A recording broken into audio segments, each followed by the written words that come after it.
White Lotus Season 3 predictions for who is not making it to the end of this season.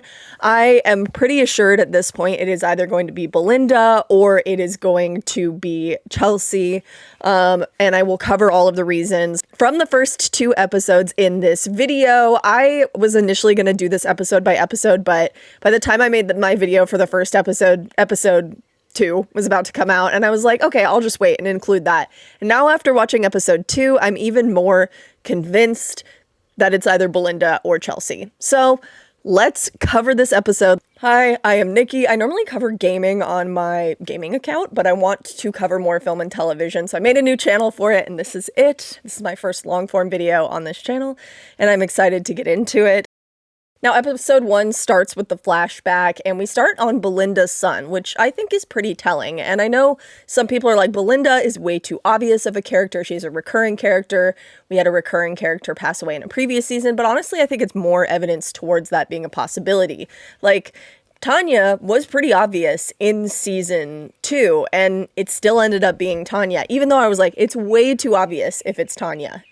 Another moment was Belinda in the spa getting her neck cracked in a way that looks a lot like breaking someone's neck. I know that's not what it was, but I felt like that was another visual sign pointing to Belinda. Man, I do not want it to be Belinda. I really like Belinda, but Mike White likes to take out the characters I like. So evidence for Belinda really lies around the fact that pretty much every single scene before they show Belinda, they focus on that water where we see her son in the first episode and where we see that body in the first episode.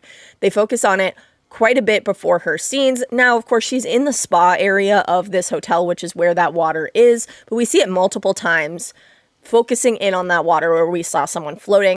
Definitely something they intentionally focus on. Another thing that happens is the monitor lizard falls, and Belinda freaks out. I mean, I would too if a giant lizard fell out of a tree in front of me. Now, the staff member says that they're not bad for humans. I did look it up. They do have a type of venom. It is not nearly as lethal as the Komodo dragon, another type of large lizard, but I do think it is interesting, this like huge lizard dropping in front of her, and it's not the only time she has an interaction with wildlife in this first episode. We also see her freaking out about monkeys in the tree later on in the episode, and it just seems like she's put in this like adjacent to peril position numerous times in the first episode. And then, of course, in the second episode, Belinda sees Greg and recognizes him at dinner. Thankfully, Greg doesn't see her, or maybe he never even really fully clocked in on who she was from season 1, but she definitely sees him, and she does not forget his face.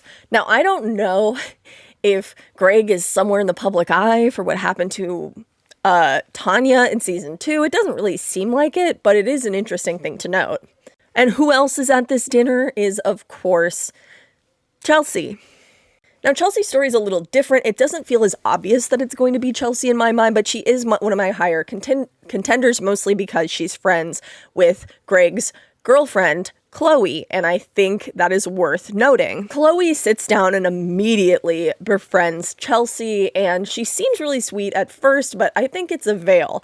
In episode 2, we see Chelsea and Chloe sitting together on the beach, and Chloe is texting the whole time and suggests that they go and shop at the store in the hotel. And conveniently, when the robbery is going down, Chelsea had just asked to look at a piece of jewelry, a specific piece of jewelry that was in a lockbox that they needed to open and take out, right? Now, obviously, when the robbery does happen, they smash the glass, but I think it is worth noting, I want to know who Chloe was texting and how she had the foresight to go into the dressing room right as the robbers were coming through.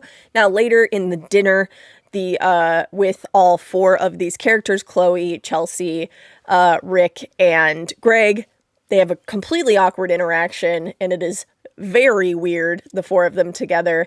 And I just don't feel like Chloe is in a safe scenario in this friend group. Sorry, Chelsea. But I want to know what you think. Let me know in the comments. I'm excited to continue covering this show. Hopefully YouTube considers this content transformative enough. And I'm excited to cover other shows as well.